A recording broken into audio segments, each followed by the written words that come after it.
Maraming tanong si Chis Escudero. Sagutin nga natin ito punto por punto. Ha? Ano ba itong mga katanungan ni Chis? Noong kasing butuhan, noong August 6, pinagtatanggol siyempre ni Chis Escudero yung Senado. Gustong siraan, hamunin ni Chis yung mga nagsusulong ng impeachment, yung mga kumi-question sa ginagawa ng Senado, yung mga kumi-question na mga pumupuna ng desisyon ng Korte Suprema. Kasama na tayo doon. Kasama na tayo doon, mga kabunyog. Kasama tayo sa pumupuna sa naging desisyon ng Korte Suprema, pumupuna sa ginagawa ng Senado. Ngayon, ang hamon kasi ni Chis sa atin na mga pumupuna sa desisyon ng Korte Suprema at sa ginagawa ng Senado, ang tingin niya sa atin, hindi naman tayo para sa accountability. Untay Sara Duterte lang talaga tayo. Yun, ganun ang tingin niya. Ganun ang tingin niya sa atin, mga kabunyog. Kiko Maan, Charlie Whiskey, Hilario Francisco Mulieda. Ang tingin niya sa atin, ni Chis Escudero, tayo na nagsusulong ng impeachment ni Sara, pinipersonal natin si Sara. Tayo ay gusto lang gumanti kay Sara, na tayo ay may vested interest, political agenda laban kay Sara, na tayo ay hindi naman talaga para sa good governance or para sa accountability. Tayo ay anti-Duterte lang talaga. Yan yung mga akusasyon ni Chis Escudero, mga kabunyog, mga kababayan. Ito yung mga tanong ni Chis. Sagutin natin ito mamaya. Sabi ni Chis Escudero, ito mga kabunyog. Ito yung mga katanungan ni Chis Escudero. Yan Sabi ni Chis Escudero, to those seeking to disregard the Supreme Court's decision, I ask these questions. Are you truly for accountability or simply anti-Duterte? Do you truly respect and want to preserve the Constitution or simply hate the Vice President? Are you serving the nation's interest or protecting and pursuing your own personal ambitions or agenda? Are you fighting for truth or are you simply after revenge? Do you really want a trial or just a conviction? Do you really believe that we are wrong? Or do you really think and feel entitled? Or do you simply think and feel entitled and believe that you are always right? Remove the name of the Vice President in this case, would your positions be the same? Yan ang mga tanong ni Chis Escudero. So, tulad ng nasabi natin kanina, mga kabunyog, ang paniniwala kasi ni Chis Escudero, mga kabunyog, tayo ay hindi naman talaga tayo para sa good governance or accountability. Pinipersonal lang natin si Sara dahil tayo ay anti-Duterte. Yun ang yan yung mga kabunyog yan yung mga sinasabi ni Chis. So tinatanong niya yung mga gustong i-disregard o ibaliwala ang desisyon ng Korte Suprema. Okay. Unahin natin yung unang tanong niya. Sagutin natin yon, mga kabunyog. Ito. To those seeking to disregard the Supreme Court's decision, I ask these questions. Are you truly for accountability or simply anti-Duterte? Mga kabunyog, napapanood nyo ako sa mga vlog ko. Sige nga, sabihin nyo nga sa akin, si Duterte lang ba o mga Duterte lang ba ang pinupuna natin, ang kinikriticize natin? O may narinig din ba kayo sa akin na kahit si Romualdez, lalo na sa issue ng budget, ay pinupuna din natin at kinikriticize din natin? Sige nga mga kabunyog, mga kababayan, kayo na aking mga regular viewers at subscribers. Kayo ang magsabi. Ito bang aking vlog, ito ko bang aking mga talakayan ay anti-Duterte lang? O kahit may pagkakataon, may mga panahon na sa tingin natin mali rin si Marcos, mali sila Romualdez at dapat ding punahin, pinupuna din natin. Sige nga mga kabunyog, mga kababayan. Ha? Ang akusasyon kasi ni Cheese, tayo ay anti-Duterte lang. Ha? Hindi naman talaga tayo para sa accountability or pagpapanagot. Ha? Ha? Sabi ni Rinaldo Gonzales, fair lang kayo, attorney. O yun. Wag mo kami, Cheese, akusahan na kami ay simple anti-Duterte.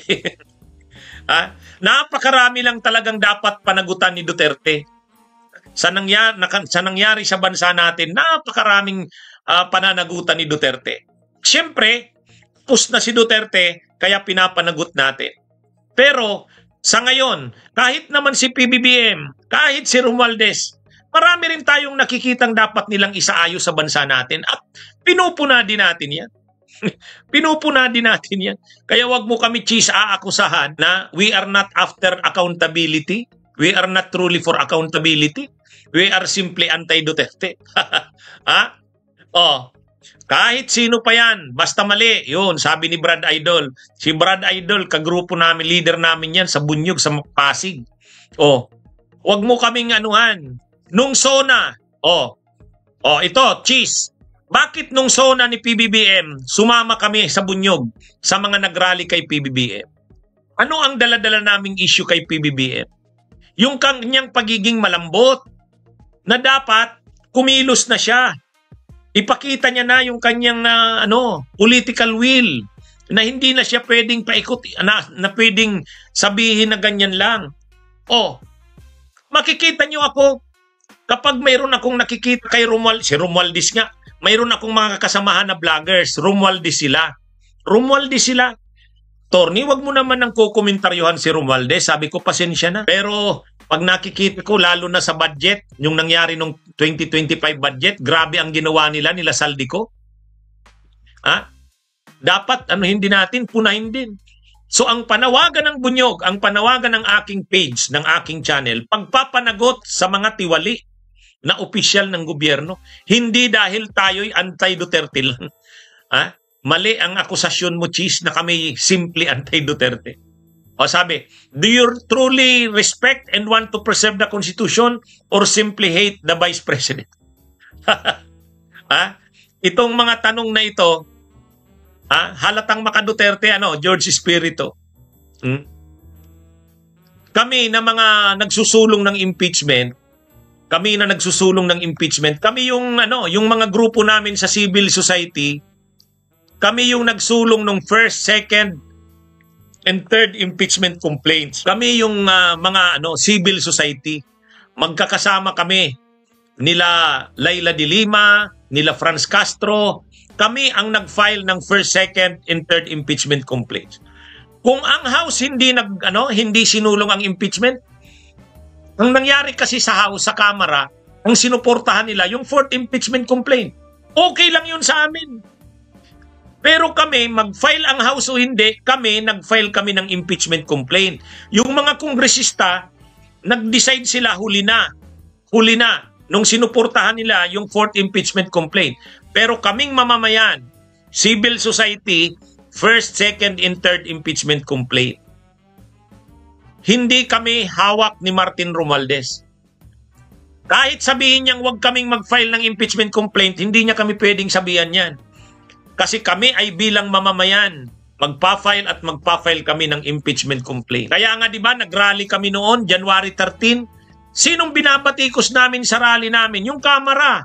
Sabi namin, ba't ang tagal ninyong aksyonan yung impeachment complaint na final namin? Huwag kayong matakot sa rally ng Iglesia ni Cristo. 'Di ba? So ibig sabihin, kaming civil society, huwag mo kami aakusahan na kami ay simpleng anti-Duterte lang.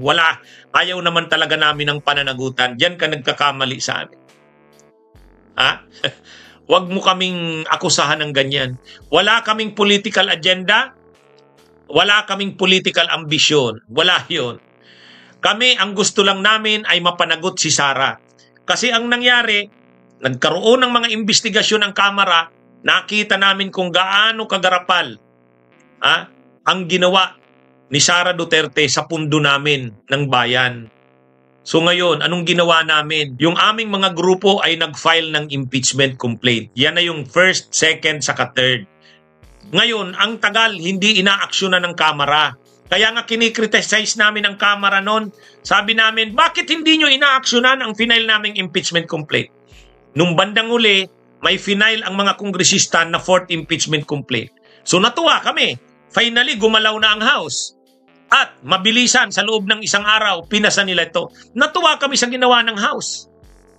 So mula noon, magkakasama na ang mga grupo at ang House, yung prosecutors ng House, sa pagsusulong ng impeachment.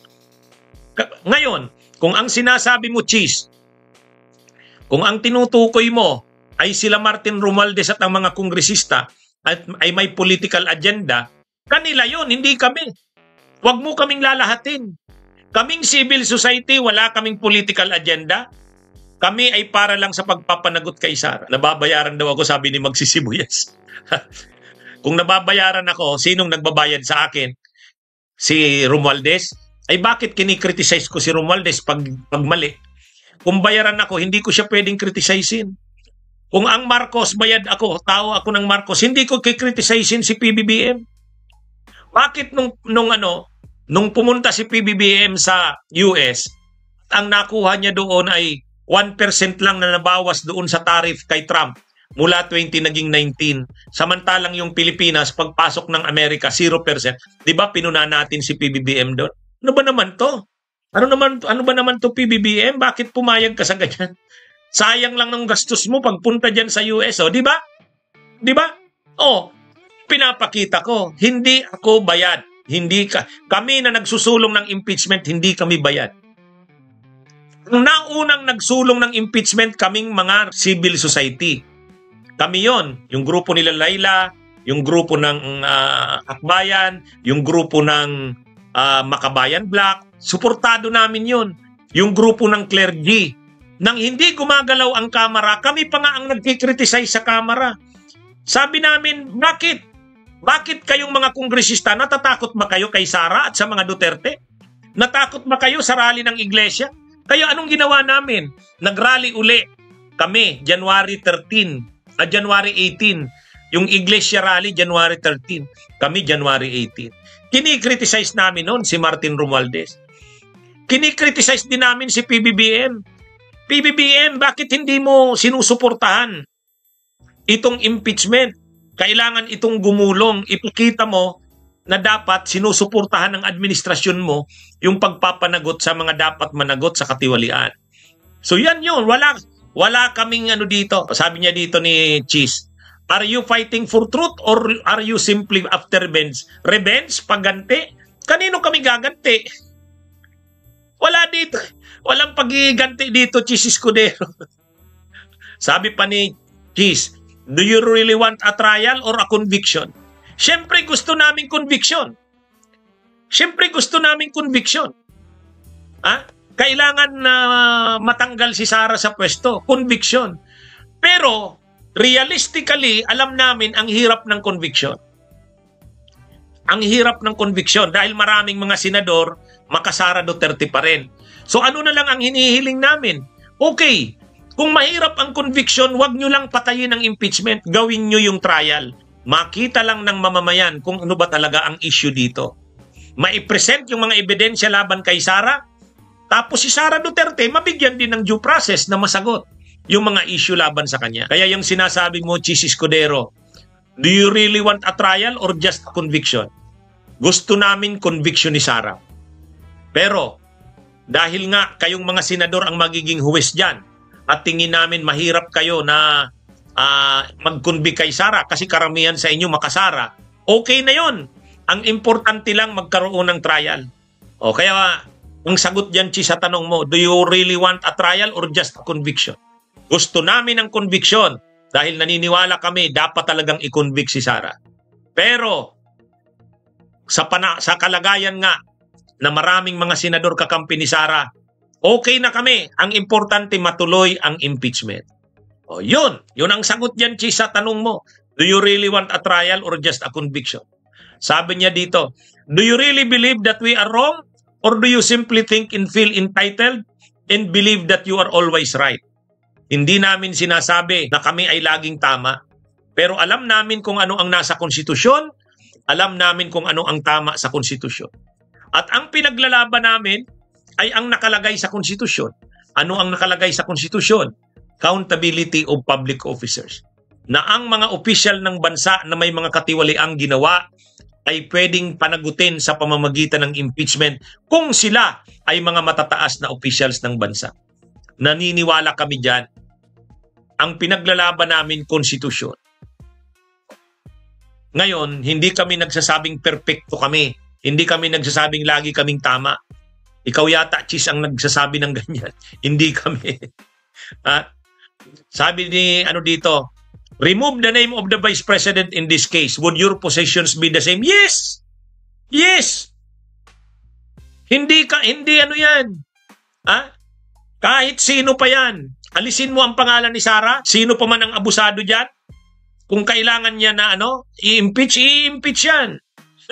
I-impeach yan. Kaya, wag mong sabihin, Chis Escudero, na kami, si Sara lang ang namin, tinatarget. Hindi. Kami ay after sa pagpapanagot sa mga dapat managot. Sa ngayon kasi, ang may matibay na mga ebidensya ay laban kay Sara Duterte. Sa ngayon kasi, ang matindi ang mga ginawa ay si Sara Duterte. May mga ebidensya. So yan muna ang sinusulong namin. Pero hindi yan. Kung mayroon pang ibang mga opisyal ng bansa na dapat managot sa mga katiwalian at pang-aabuso nila, lalabanan din namin yan. Kahit ikaw, Chis Escudero. Kaya lang ikaw naman kasi hindi ka naman impeachable official. Hindi ka impeachable official. Ako, nakikita nyo ako mga kabunyog sa vlog ko. Kahit si Garcia sa Comelec, kahit nga si Rimulya, di ba? Dinidiscuss ko si Rimulya. Ano ang maganda sa gawa ni Rimulya? Ano naman ang hindi maganda? Wala. Huwag mong sabihin, Chis, na si Sara lang ang namin, pinupuna. Hindi. Lahat. Lahat ng dapat mapanagot. Lahat ng dapat punahin. Dahil kami, ang grupo ng Bunyog at itong aking channels, ito ay para sa public accountability of public officers. Yan yun. Yan yun, Kaya wag mo kaming, ang iniisip kasi ni Chis Escudero, tayo ay nagsusulong ng impeachment ni Sara dahil may personal tayong galit kay Sara. Hindi yun. Ang sinasabi ni Chis, tayo, Sara, anti-Duterte lang talaga kasi tayo. Hindi yun. Sa mga nakakakilala sa akin, sa mga vlog ko dito, alam nyo mga kabunyog, mga kababayan, ang natin dito, ang vlog kong ito, sino man ang nakagawa ng pang-aabuso at katiwalian, ating pupunahin. Malinaw po yan. Tayo ay para sa katotohanan at para sa bayan. Yan ang malinaw. Ang interest na pinaglalaban natin, interest ng bayan, interest ng katotohanan. Wala tayong amo, hindi tayo bayad. Yan yung totoo diyan. Ikaw, Chis, namin, ibalik namin ang mga tanong sa iyo. Ikaw yata yung pro Sara eh. Pinagtatanggol mo si Sara dahil pro Sara ka. Alam nyo ang mahirap sa inyo, para sa inyo, normal na ang mga korupsyon na nangyayari sa lipunan natin. Normal na sa inyo ang nangyayaring katiwalian. So para sa inyo, bakit mo papanagutin si Sara? Lahat naman corrupt. Yun ang problema sa inyo.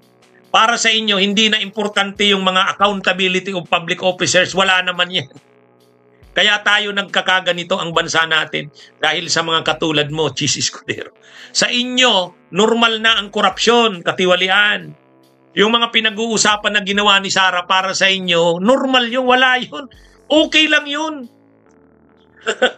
Yan ang totoo. Kaya nga marami ngayong nananawagan, abulis na lang kayo. Buwagin na lang daw kayong Senado. Kaya lang, pag binuwag natin ang Senado, major na revision ng Constitution yan. Kasi bicameral ang setup natin. Gagawin natin unicameral. Hindi simpleng amendment lang yan. Revision ng Constitution yan. Yan ang mahirap. Anyway, basta, mas marami na ngayon ang nasusuka sa inyo sa Senado. Ito ang bagsak na Senado. At kagagawan mo yan, Chis Escudero. Okay, mga kabunyog, mga kababayan, magandang araw sa inyong lahat. Bunyog, bunyog, halikan na kasama ka. Bunyog, kapag buklod ay may pag-asa. Luzon, Visayas, Mindanao, isa ang pananaw. Sa bagong Pilipinas ang bunyog isisigaw. Bunyog.